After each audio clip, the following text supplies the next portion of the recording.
once knew a refrigerated lover when I thought my world was grand, as she pretended to be a powerful queen, renowned in our chilled land.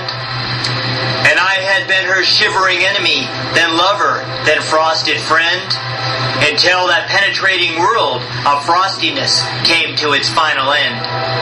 Cast out by a reverent her, then mocked across the magnificent stars, leaving me with a menacing body full of winter raspberry scars, when I should have been her strawberry consort, or even her crimson hair. But that was before her unsaturated wrath burned away the clear air. She left me for a man who was grandiloquent and extraordinary, and his big statuesque height made me feel short and less than ordinary. For he was a foot taller than me on my reduced Lilliputian toes, and he looked mesomorphic as a strong Olympian when he would pose. I have felt a heavy heart hyperactive when remembering it well, about how she placed me in the throbbing pulsation of a living hell. But through time I have heard many could relate to the tragedy therein, hearing it was good to allow another relationship to begin. Life plays on in the dramatics of a stage melodramatic vignette of the theatrical queen of censorship, filled me with much short regret, for there was no war performance in my heart until the skit end had come, and the stock company affair of wardrobe and modern dance came undone. I hated my abbreviated height back in those horrifying days, being the last one to catch the hot, aesthetical, sweltering sun rays, feeling inferior at 67 inches tall while weak and thin, while hoping that some more significant growing would sincerely begin. Perhaps the united shorter men should have waged war against their allies, seeing the revolutionist explosions upon the unjust skies. Revolts on two fronts of patriarchy as biased people asunder. For my wrath on prejudice, matriarchy was kindled like loud thunder.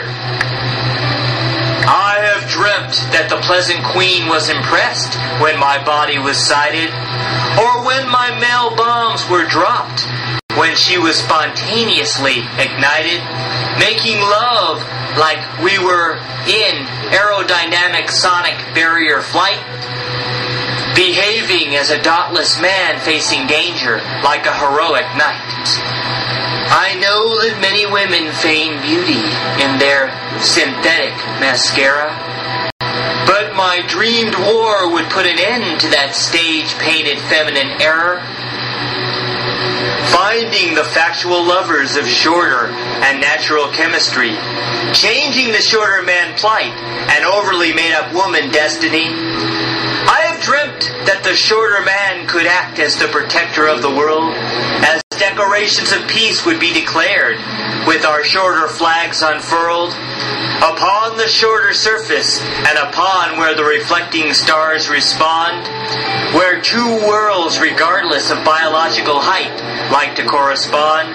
But in reality, every day for the shorter man is a hard fight, as many of the sorrowful shorter men mourn into the lonely night, cursing and speaking of the divinity of supreme being God hate, becoming an atheist or overly religious by shorter fate.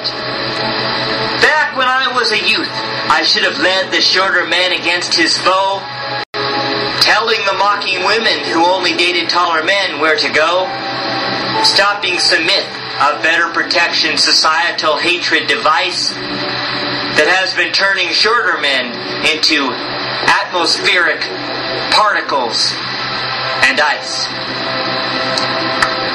But a dust-powdered asteroid belt is all that remains of the queen of her. For for she will never know the grown masculine kingdom entrepreneur. As my height is the same, but the rigorous hatred for the queen has died.